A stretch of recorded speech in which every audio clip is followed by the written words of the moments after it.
कत्लो गारत जिसका मजहब, कट्टरता जिसका पंथ, किसाई जिसकी फौज, उसका नाम है Mohammed Deif. Hamas commander Mohammed Deif. उसको फिलिस्तीन का उसामा बिन लादेन कहा जाता है। इजराइल में तबाही मचाने वाला मोहम्मद दाइफ बार बार इजराइल की डिफेंस फोर्स को चकमा देकर फरार हो रहा है। रेफ्यूजी कैंप में जन्मा दाइफ जल्लाद है। वो जल्लाद जिसकी डिक्शनरी में रहम नाम का शब्द ही नहीं है। बुज़दिल ऐसा, बेदिल ऐसा कि बूढ़े जवान, महिलाएं, पुरुष, मासूम बच्चों तक को नहीं बख्शता। इजराइल से लेकर पश्चिमी देशों को मोहम्मद दाइफ की तलाश है। 7 अक्टूबर को हमास कमांडर दाइफ के इशारे पर ही इजराइल के म्यूजिक फेस्टिवल में कत्ले आम मचा था। मैसकी के माहौल में मौत बांटकर ठहाके लगा रहा था जल्लाद दाइफ। दाइफ वो मिस्ट्री है जिसे डिकोड करने में इजराइल का मोसाद फेल है। हमास से बदला लेने के लिए इजराइल ने गाजा में कयामत बरपा दी। दाइफ के घर पर भी बम बरसा दिए। उसका घर खाक में तब्दील हो चुका है। दाइफ के पिता, बच्चा, चाचा मारे जा चुके हैं, लेकिन किसाई अंडरग्राउंड है, अभी भी नहीं दिखा है। कौन है? कौन है दाइफ? कहां पैदा हुआ? कितनी तस्वीरें हैं उसकी?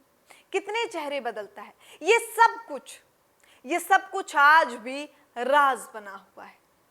इजराइल के लिए मिस्ट्री मैन बन चुका दाइफ की मेकिंग वाली टाइमलाइन थोड़ा समझने की कोशिश करते हैं। इस टाइमलाइन को समझिए। आप ये जानकर हैरान रह जाएंगे कि मोहम्मद दाइफ के हाथ पैर नहीं है और वो व्हीलचेयर पर रहता है।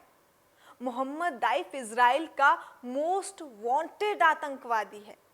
इजराइल की खुफिया एजेंसी मोसाद को 21 साल से दाइफ की तलाश है। लगभग 10 बार किसाई दाइफ पर बड़े इजरायली हमले हो चुके हैं, लेकिन एयर स्ट्राइक तक से वो बचकर निकल जाता है। ये जल्लाद हर बार बच जाता है।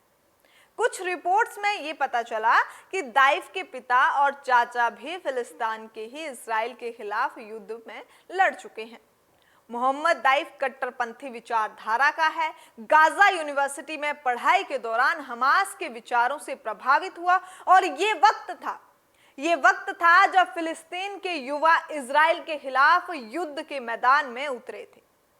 साल 1993 में फिलिस्तीन लिबरेशन ऑर्गेनाइजेशन के यासिर अराफात के असूल समझते हुए दस्तखत किए गए थे। बस यहीं से दाइफ भड़क गया।